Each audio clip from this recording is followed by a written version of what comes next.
عمران خان نے تقریباً 2 سال تک تو دروازے وا کیے رکھے اور انہوں نے کہا کہ میں گفتگو کرنے کے لیے تیار ہوں. اب انہوں نے کہا کہ گفتگو نہیں ہوگی. He is the leader.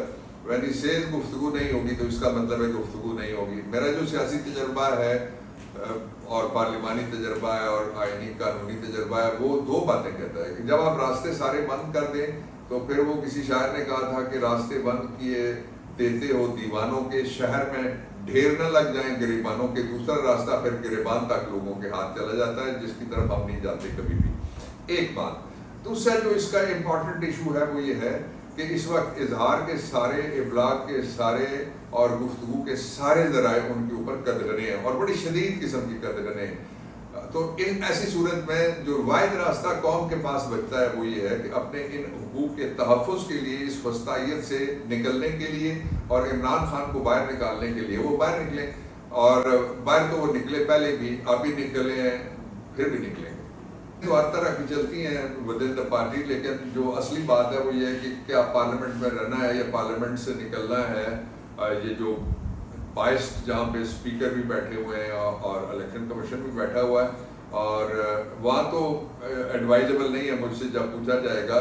کے پی میں تو ہماری میجورٹی ہے اور وہ گورنمنٹ ہے ہماری، لیکن باقی جگہ کے اوپر اگر کوئی اسمبلیاں افیکٹو رول پلے نہیں کر سکتی عمران خان کی ریلیز میں تو پھر اس پہ تو گفتگو ایک سے زیادہ مرتبہ ہوئی ہے. لیکن فیصلہ رہنا ہے نہیں رہنا، یہ جو شارٹ کال کریں گے وہ ہمارے کپتان کریں گے. کہ جس پھرتی سے الیکشن کمیشن آف پاکستان نے ڈسکوالیفیکیشنز کے آرڈرز بغیر قانون کو پڑھے کیے ہیں وہ الٹرا کانسٹیٹیوشنل بھی ہیں. اسی پھرتی سے عدالتیں ان کو مسترد کریں گی.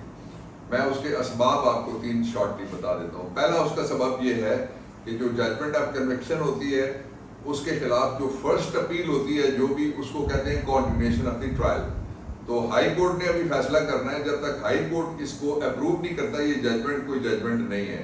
اس لیے ہائی کورٹ کا انتظار کیے بغیر جو پھرتی انہوں نے دکھائی ہے وہ ثابت کرتی ہے کہ الیکشن کمیشن آف پاکستان نہیں ہے، یہ election commission of P D M ہے اور پی ڈی ایم 2 ہے، اور اس کے ساتھ ہی ایک ایسی سیاسی جماعت ہے جو ہمارے خرچ کے اوپر وہاں بیٹھ کے سرکاری دفتروں میں سیاست کر رہے ہیں. دوسرا اس کا یہ ہے کہ آپ کو یاد ہے بی بی صاحبہ ملک سے باہر تھی. اس کیس میں شہید بے نظیر کا وکیل تھا اور آصف زرداری کے وکیل تھے حفیظ پیرزادہ اور فاروق نائک. اس میں ان ایبسنشیا اسی طرح سے ایک جلدی، اب وہ فوت ہو گئے، میں جج کا نام نہیں لینا چاہتا، اس نے ایک ججمنٹ دی تھی اور اس کو سپریم کورٹ آف پاکستان کے یہ رپورٹڈ ججمنٹ ہے، لارجر بینچ نے مسترد کیا ہوا ہے. اور جو تیسری بات ہے اور سب سے ضروری بات یہ ہے کہ الیکشن ایکٹ میں اگر کوئی ڈسکوالیفیکیشن آتی ہے تو اس میں بھی لکھا ہوا ہے آرٹیکل 10A میں ڈیو پروسیس پورا کرنا پڑے گا اور رائٹ آف ہیئرنگ دینا پڑے گا. یہ کلرکی نہیں ہو سکتی کہ نوٹیفیکیشن جس طرح سیکشن آفیسر نکالتا ہے پریزیڈنٹ از پلیزڈ اور the prime minister is pleased. یہ بالکل ماورائے قانون آئین ہے. اور ابھی تھوڑی دیر پہلے میری جو متاثرین ہیں ان میں سے 2-3 بڑوں نے مجھ سے بات کی ہے تو ہم اس کو چیلنج کریں گے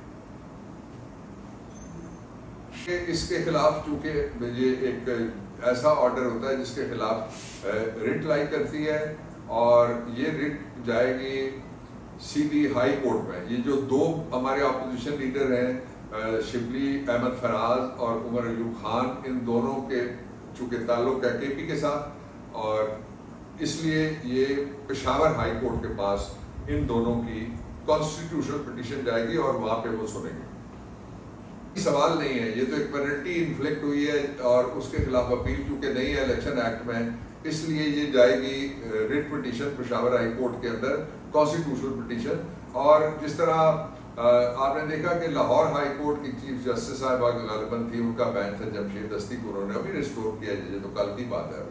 میدان سیاست تنگ کیا جائے، کسی قوم کے اوپر بولنے کی اجازت نہ ہو، باہر نکلنے کی اجازت نہ ہو، اظہار رائے کی اجازت نہ ہو، فریڈم آف پریس نہ رہے اور ٹوٹلائٹیرین ایک سسٹم آ جائے اور ماحول ایسا ہو جب راستے بند کر دیے جائیں. تو اس پہ کسی نے کہا تھا کہ راستے بند کیے دیتے ہو دیوانوں کے، شہر میں ڈھیر نہ لگ جائیں گریبانوں کے. تو پاکستان تحریک انصاف کے چیئرمین نے شروع میں تقریباً کوئی 1.5-2 سال یہ راستہ کھولے رکھا. اب انہوں نے کہا ہے کہ مذاکرات نہیں ہوں گے، اس کا مطلب ہے مذاکرات نہیں ہوں گے، سمپل ایز دیٹ. دوسرا اس کا راستہ لوگ پہلے بھی باہر نکلے ہیں سارے جبروت اور ساری فسطائیت کے باوجود، فیشزم کے باوجود اب بھی باہر نکلیں گے، آج بھی باہر نکلے ہیں اور کل بھی باہر نکلیں گے. ہمارے لیے راستہ بند نہیں ہوا، نہ ہی راستہ تنگ ہوا ہے.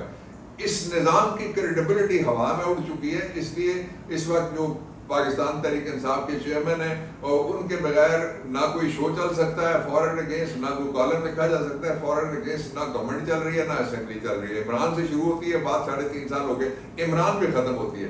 اس سے زیادہ گنجائش کسی اور پولیٹیکل پارٹی کے پاس نہیں ہے. لیکن اصل بات یہ ہے کہ یہ ملک کی گنجائش ختم کرتے جا رہے ہیں اور دستور کی گنجائش اور انسانی حقوق کی گنجائش ختم ہو رہی ہے، جو تشویشناک بات ہے. جو احتجاج ہے وہ تو چلے گا، نمبر 1. دوسرا یہ ہے کہ ہماری توقعات سے کہیں زیادہ اس لیے ہے کہ جی بی میں بھی 144، کشمیر میں 144، سندھ میں، بلوچستان میں، پنجاب میں، اسلام آباد میں 144. ایک سانس جان لے رہی ہے جمہوریت بغیر کسی مانیٹرنگ کے، وہ اور بغیر کسی گملے کے اور بغیر کسی ٹینٹ کے. آکسیجن کا جو سرکاری ہے وہ ہے صرف کے پی باقی رہ جاتا ہے ساری جگہ پنجاب سے. یعنی کل رات کو 400 سے زیادہ کارکن کل رات تک اٹھائے جا چکے تھے. یہ صرف پنجاب کا آفیشیل نمبر ہے. تو اس کا مطلب کیا ہوا کہ لوگ کوئی نہیں نکلے. اس کا مطلب کیا ہوا کہ احتجاج نہیں ہو رہا. ہزاروں لوگ شہر شہر گاؤں گاؤں، لیکن اس کی اگر کوریج نہیں کرنے دی جا رہی تو اس میں میڈیا کو سوچنا چاہیے اور میڈیا کی جو تنظیمیں ہیں ان کو سوچنا چاہیے. آلٹرنیٹ میڈیا بھاگیں گے یہ سارے. آپ دیکھیے گا پہلی فلائٹ سے جس طرح بہت بڑے بڑے جہاں ترم خان بڑھ کے مارنے کے بعد پتہ لگتا ہے ریٹائر ہوا نہیں ہے، بھاگ گیا سارے. دیکھیں جو دیگر سیاسی جماعتیں ہیں ان کے ساتھ ہم مسلسل رابطے میں بھی ہیں، پارلیز بھی ہوتے ہیں ان کے ساتھ، مشورے بھی، لیکن وہ ہمارے ڈسپلن میں تو کوئی سیاسی جماعت نہیں ہو سکتی نا. وہ سیاسی جماعتوں کے اپنے اپنے ان کے ایجنڈاز بھی ہوتے ہیں، اپنے ایک حد تک وہ جا سکتے ہیں، ایک حد تک اگر کوئی نہیں جا سکتا تو کل چلا جائے گا. اس لیے ہم نے اکیلے یہ ثابت کیا ہے، 3 چیزیں ثابت ہوئی ہیں. ایک تو یہ ہے کہ کسی کے پاس دنیا کا الیکشن ایسا تھا کہ کسی پورے پاکستان کے اندر 25 کروڑ لوگ ووٹ دینے کے لیے باہر نکلنا تھا انہوں نے، تو کسی کے پاس انتخابی نشان نہیں ہے، اس کے باوجود آپ جیتے. یہ پہلی کوئی اور مثال آپ نہیں دے سکتے. دوسری مثال یہ ہے کہ پہلے انہوں نے عمران جی کا چھینا، پھر انہوں نے بلہ چھینا، پھر انہوں نے ہم سے فیلڈ چھینا، پھر انہوں نے ہمارا انتخابی نشان چھینا، پھر انہوں نے ہماری تنظیم چھین لی، کہا جی یہ بھی ٹھیک نہیں ہے. اس کے باوجود ہم الیکشن جیت گئے. اور جو آخری بات میں کہنا چاہتا ہوں وہ یہ ہے کہ ایک لارجر پرسپیکٹو میں ہماری سوچ ہے. میں یہ کہنا چاہتا ہوں جتنے بھی اسٹریٹ مینیجرز ہیں، میں سب کو کہنا چاہتا ہوں کہ دستور نہ بدلو، اپنے رویے بدلو. اس لیے کہ لوگوں کو کوئی نہیں بدل سکتا. بازو مروڑ کے آپ جو نوجوان ہیں 70% کے قریب